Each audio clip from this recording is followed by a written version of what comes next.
Gloire au Seigneur, que Dieu soit béni.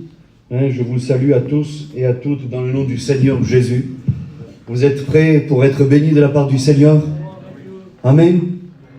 Alors, je souhaite ce soir de tout mon cœur que vos prières soient exaucées. Je souhaite du plus profond de mon cœur que vos enfants se tournent vers Dieu, que vos problèmes disparaissent. Que s'il y aurait encore des personnes ce soir ici qui n'ont pas rencontré le Seigneur, puissent le faire. Je souhaite que cette réunion soit bénie. Vous m'encouragez pas beaucoup, vous dites pas Amen. À moins que vous n'êtes pas d'accord avec moi, je sais pas. Mais je vous le promets, en vérité. Ne voyez pas de l'orgueil dans ce que je vais dire, mais voyez-y de la foi. J'ai un message qui vient de la part de Dieu pour vous. Voilà, voyez ça comme vous voulez. Si vous dites il est orgueilleux ce garçon, vous avez le droit de le croire, mais c'est pas du tout ça. Dites plutôt il a de la foi dans son cœur quand même. Parce qu'il s'est levé devant toutes ces personnes et il a une ferme assurance dans son cœur que le mot qu'il va partager, eh bien, vient de Dieu. Oui, je le crois. J'ai la foi dans mon cœur que ce soir il va y avoir des réponses à certaines prières. Il va y avoir des situations qui vont changer. Vous dites pas Amen, je me rassois. C'est compliqué en vérité. Gloire à Dieu, j'aime bien vous embêter. Mais, mis à part tout ce que je viens de dire, je vous le promets que c'est vrai. Je suis animé dans mon cœur d'un petit mot de la part du Seigneur. Et puis un petit mot de la part du Seigneur peut changer toutes les situations. Il peut changer des vies. Il peut y avoir des réponses, des directions qui sont données. Des portes qui semblaient être fermées définitivement peuvent s'ouvrir ce soir. Amen. Je le crois de tout mon cœur. Amen. Amen. Alors on va faire une lecture pour introduire, si vous voulez, ensemble le message. Et puis, en vérité, je vous embarque avec moi dans la réflexion.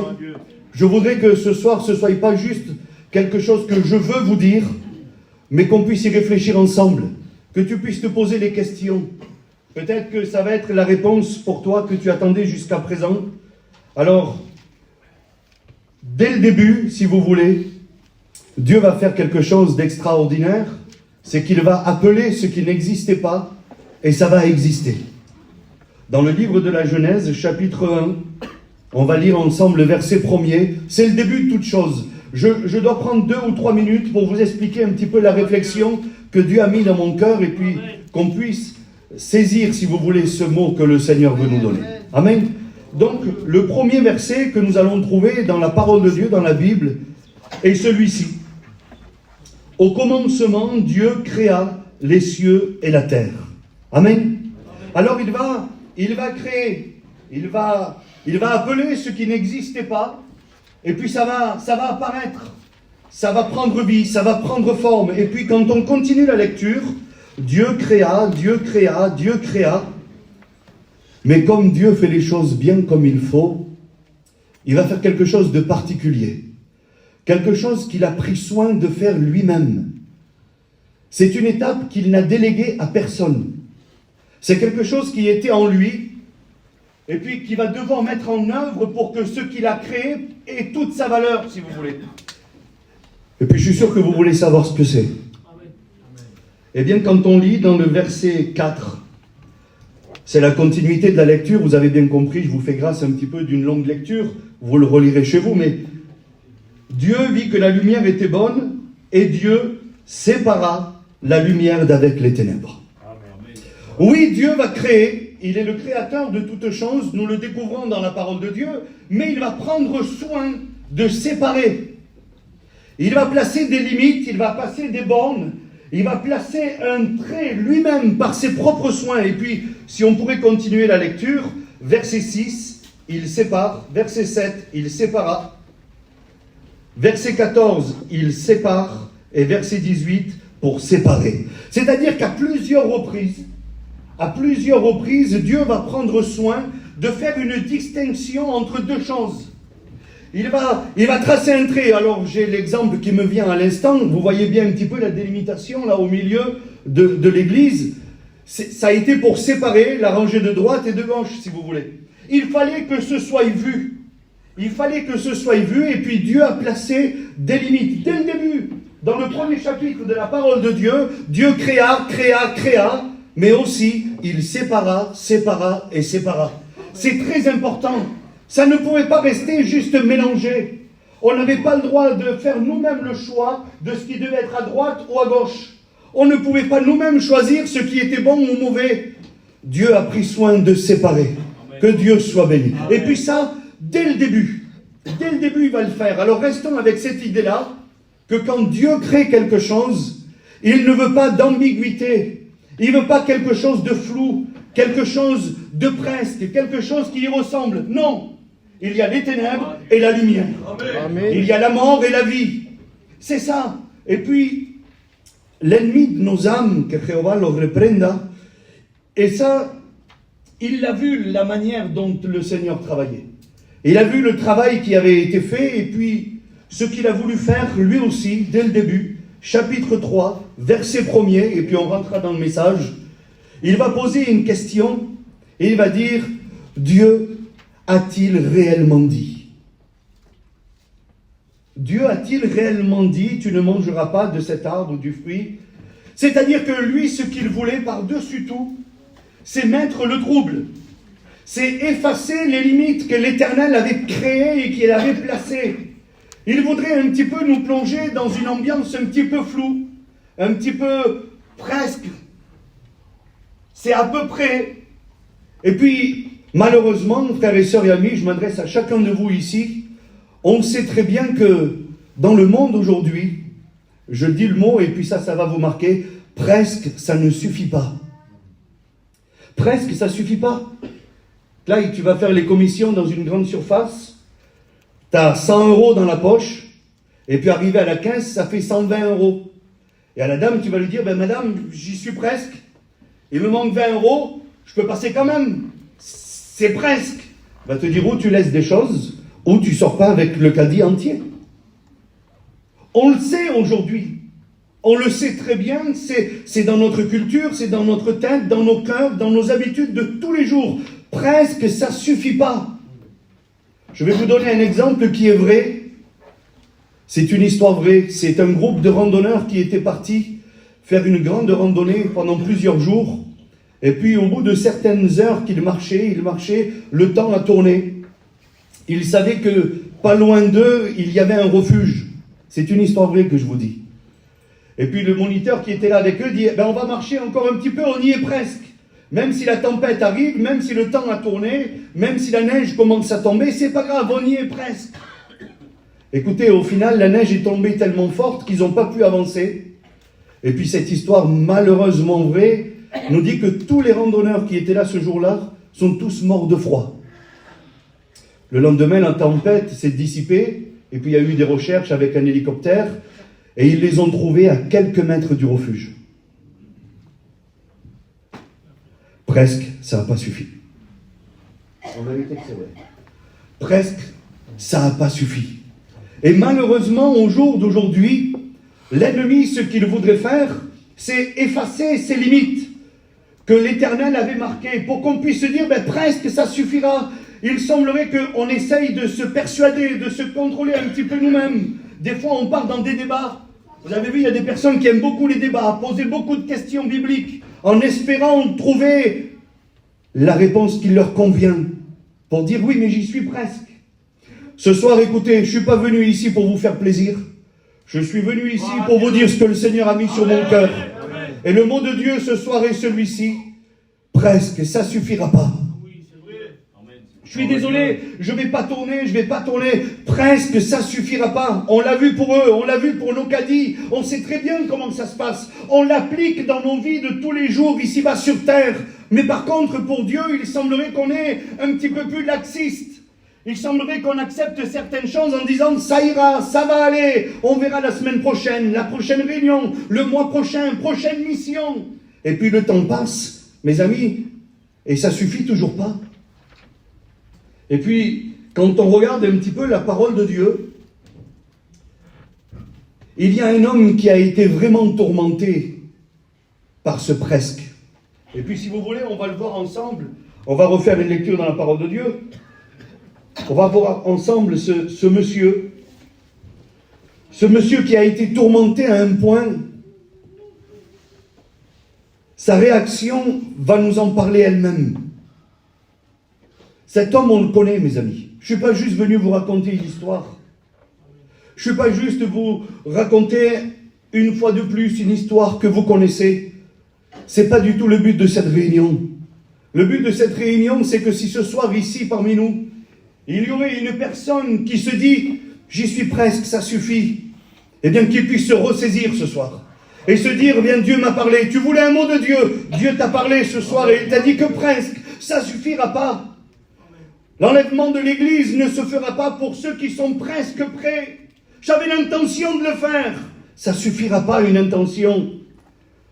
Aujourd'hui, Dieu nous fait grâce. Je l'ai entendu dans les prières tout à l'heure, avant de commencer la réunion. Merci d'être là. Merci de nous parler. Merci de nous attirer à ta parole. Merci de nous conseiller. Oui, c'est une grâce d'être ici. Mais faut-il encore prendre des décisions? Faut-il encore prendre des décisions? Et puis, là, il y a un jeune homme. La Bible l'appelle le jeune homme riche. Moi, je dis qu'il était tourmenté, en dépression, prêt à tout laisser. Vraiment, il était dans une mauvaise situation. La preuve, c'est quand on lit la Bible, dans l'évangile de Marc, au chapitre 10 et au verset 17, les Écritures disent ça. Comme Jésus se mettait en chemin, un homme accourut, et se jetant à genoux devant lui, « Bon maître, lui demanda-t-il, que dois-je faire pour hériter la vie éternelle ?» Vous connaissez ce texte de la parole de Dieu. Mais peut-être que vous n'avez jamais remarqué l'attitude de cet homme. Il va venir en courant, il a couru, il s'est pressé, il avait une question à poser, il y avait quelque chose qui le tourmentait, il y a quelque chose qui le hantait. Depuis combien de temps, je ne le sais pas quand il était comme ça là. Mais quelque chose est sûr, c'est qu'il ne vivait plus tranquille. Pour moi, personnellement, pas mis, il ne dormait plus de nuit. Il a dû savoir que Jésus était par là.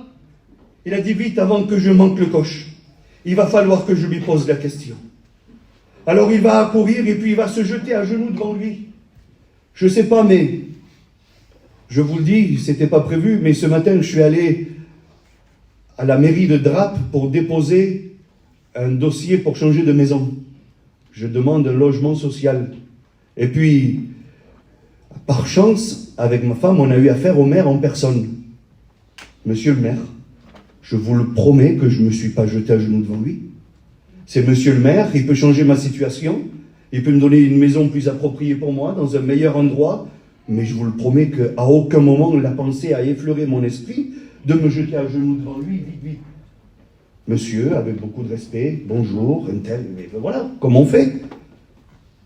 Sûrement que vous avez dû poser des questions très importantes au sujet d'un mariage, au sujet d'une dispute, au sujet des enfants, à des hommes d'âge qui peuvent vous donner un conseil, et c'est pas pour ça que vous vous êtes jeté à genoux devant lui. En vérité, c'est vrai. C'est pour ça que je dis que quand même, cet homme, il devait être tourmenté. Il devait être tourmenté dans son cœur, et il doit avoir un poids terrible en lui pour avoir cette réaction-là. Mais en vérité, quelle bonne réaction. Parce qu'il s'est aperçu que presque ça suffisait pas. Quand on regarde un petit peu, il dit, que dois-je faire pour hériter la vie éternelle? En vérité, si on pourrait essayer de ressembler à quelqu'un, c'est à lui. Quand vous lisez la parole de Dieu, il va obéir à toutes les lois, tous les commandements. Il va tout faire depuis sa jeunesse. C'est presque un exemple quand même. Qu'est-ce qui pouvait autant le tourmenter? Je sais pas, mais on va y réfléchir ensemble quelques minutes. Je sais pas, il a tout obéi. On fait la lecture. Amen. Jésus lui dit, pourquoi m'appelles-tu bon? Il n'y a de bon que Dieu seul. Tu connais les commandements? Et puis là, il va lui citer tous les commandements. Et puis, lui, il va répondre avec un cœur sûr, attristé. Il dit, Maître, j'ai observé toutes ces choses dès ma jeunesse. Je le fais, tout ça. Mes amis, il semblerait que juste accomplir les commandements, ça ne lui suffisait pas pour être sûr de son salut. En vérité que c'est vrai. Au plus profond de son cœur à lui. Et puis ce soir, je m'adresse à la sincérité de ton cœur. Je ne m'adresse pas à toi. Je m'adresse à la sincérité de ton cœur.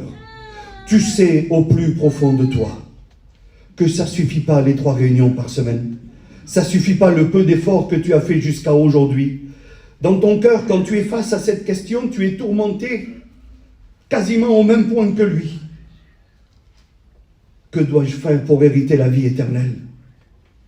Je l'ai fait tout ça, mais je ne sais pas, je ne suis pas sûr. Il Il y avait quelque chose qui le gênait. Vous savez ce que c'est? Il savait à quoi il n'était pas prêt à renoncer. Il le savait déjà. Il savait déjà, il avait déjà fait son choix. Dieu avait placé des limites, l'ennemi, il est venu les effacer. C'était un petit peu troublé dans son cœur. Alors, moi, j'arrive pas à comprendre quelque chose, je suis désolé, mais je dois vous l'expliquer. Je prends encore quelques minutes, parce que c'est important. Quand il s'approche de Jésus, il va lui dire « Bon maître ».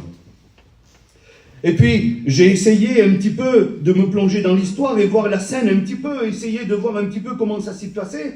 Et à la réponse de Jésus, il semblait qu'il y avait un soupçon de joie dans sa réponse à lui, à Jésus. Je vais vous l'expliquer pourquoi je pense ça. Quand il lui dit « Bon maître, que dois-je faire de bon pour hériter la vie éternelle ?» Jésus va lui dire ces mots-là. « Pourquoi m'appelles-tu bon? Il n'y a de bon que Dieu seul. Est-ce que tu me reconnaîtrais comme Dieu? T'es venu te jeter devant moi à genoux? Est-ce que ça y est, tu as enfin compris qu'il va falloir que tu me suives? Mes amis, je vais rentrer dans une réflexion qui est peut-être un petit peu difficile, mais c'est très important. Cet homme était juif, cet homme avait obéi à tous les commandements, il n'était pas prêt à suivre Jésus. C'était un bouleversement pour lui. Aujourd'hui, on vous présente Jésus, mais c'est ce qu'on doit faire. On prêche la grâce, on prêche l'évangile, on prêche le Nouveau Testament, si vous voulez. Mais lui, là, ce jour-là, c'était compliqué. Suivre cet homme, il n'était pas persuadé encore que c'était le Christ. Il avait obéi à toute la loi, il avait obéi à tout ça, mais au plus profond de son cœur, il lui fallait encore accepter la passerelle qui l'emmènerait jusqu'à Dieu. Il lui manquait encore un détail. Quel détail? C'était Jésus. La clé, la porte, appelez-le comme vous voulez, il est tout dans une vie. Et puis Jésus va lui dire, mais pourquoi m'appelles-tu bon? Ça y est, tu as compris? Il s'est passé quelque chose en toi, tu as compris enfin. Est-ce que tu as obéi à tout? Et puis après il repart. Il repart dans sa position, si vous voulez, il repart dans ses idées, dans son passé. J'ai tout fait, j'ai obéi à tout. Les amis, il y a quelque chose que je n'arrive pas à concevoir. Comment peut-on être capable d'essayer d'obéir à tout dès sa jeunesse?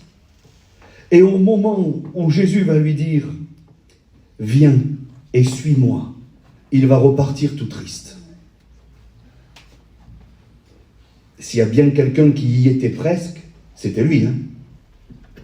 Il avait obéi à tout. Il était à genoux devant le maître.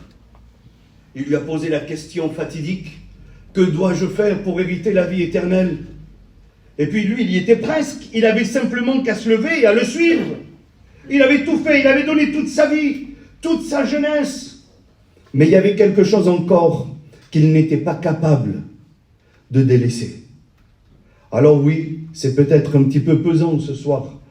Je ne sais pas comment le message allait tourner, mais je pense que Dieu parle dans un cœur, j'en suis persuadé, et j'ai des convictions terribles dans mon cœur en vérité. Presque ça suffira pas. Lui, il y était vraiment. C'était vraiment presque ça. La Bible dit qu'il va repartir tout triste, attristé dans son cœur. Alors je jette la pierre, comme on dit, je pose la question. Répondez dans vos cœurs. Mais est-ce qu'il y aurait encore quelque chose en toi à laquelle tu n'es pas prêt de délaisser? Que tu n'es pas prêt ou pas prête à abandonner? Est-ce qu'il y aurait encore quelqu'un parmi nous ici ce soir qui sait qu'il y a quelque chose qui l'empêche d'obtenir la réponse qu'il veut attendre à sa question, celle du salut? Et pourtant on ne veut pas le délaisser. C'est encore dans nos cœurs. Alors mes amis, je vous le dis avec mes mots, souvent, et je l'ai dit tout à l'heure, on aime bien les conversations, les débats, poser des questions au pasteur. Quand on a un ancien, on le tue de questions, juste pour s'essayer de se persuader qu'on y est presque, et puis qu'on n'a pas tout à fait tort, qu'on a presque raison. Ne soyez pas choqués de ce que je vais dire. Ça, c'est le plan de l'ennemi. Il veut effacer les traits que l'Éternel a fait depuis le commencement. Il n'y a pas de demi-mesure, il y a les ténèbres et la lumière. Il y a le salut et puis la perdition.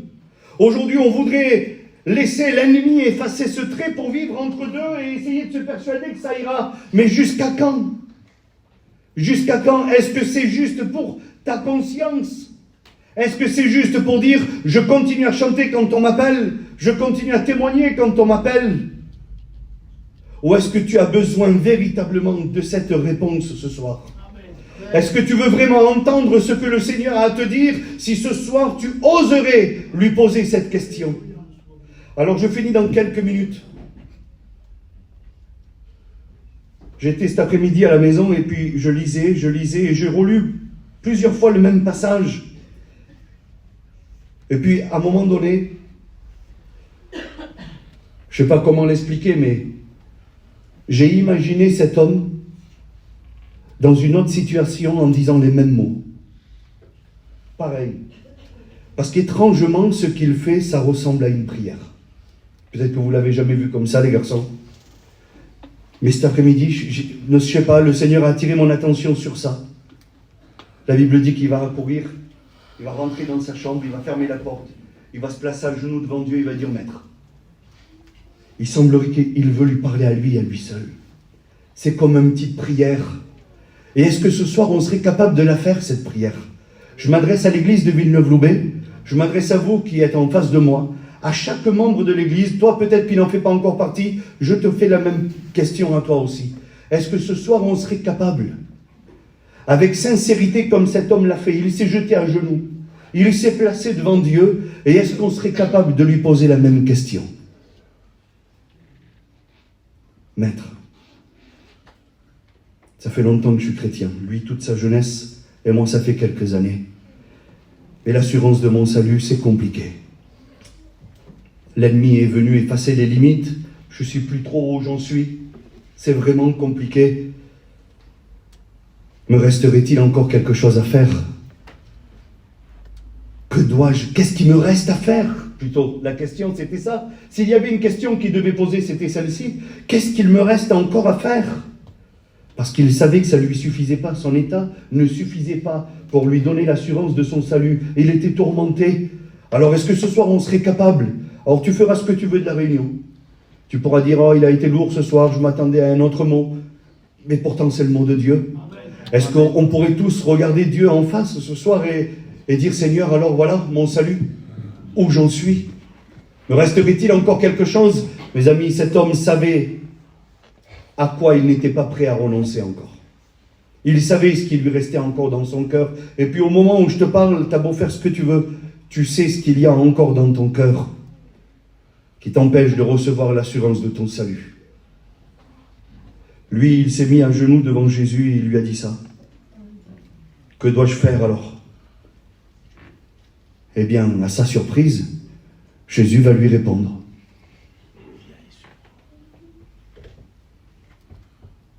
Vends tout ce que tu as, mais surtout, viens et suis-moi. C'est moi aujourd'hui que tu dois suivre, le Seigneur, lui dit. Et puis peut-être que, je le dis avec mes mots, pardon si je suis maladroit, je ne sais pas comment le dire, mais peut-être que la mission Vie Lumière, tu l'aimes bien. Peut-être que les pasteurs, c'est tes copains. Peut-être que tu aimes bien assister aux réunions.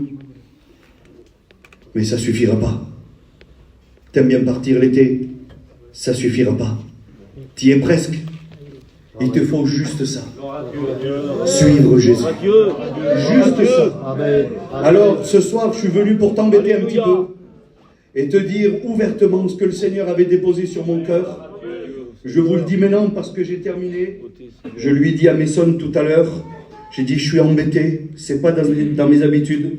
Ça fait 15 ans que je prêche, j'ai fait l'école en 2010. J'ai jamais perdu une feuille.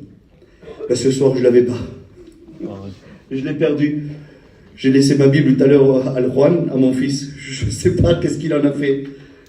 J'ai perdu mes notes. Et puis Maison m'a dit un mot qui m'a réconforté. Il m'a dit, on s'en fout de tes notes. Toi, ce qu'il faut que tu donnes, c'est le mot de Dieu. Amen. Alors, je ne vais pas broder la réunion. Je ne vais pas faire tarder plus. Je suis juste venu te dire en face ce soir, qui que tu sois, qui que tu sois, je suis venu te le dire en face au nom de Jésus. Presque. Ça ne suffira pas. Désormais, tu le sais. Désormais, tu es au courant. Il va falloir prendre des décisions. Presque, ça ne suffira pas. On prie le Seigneur ensemble.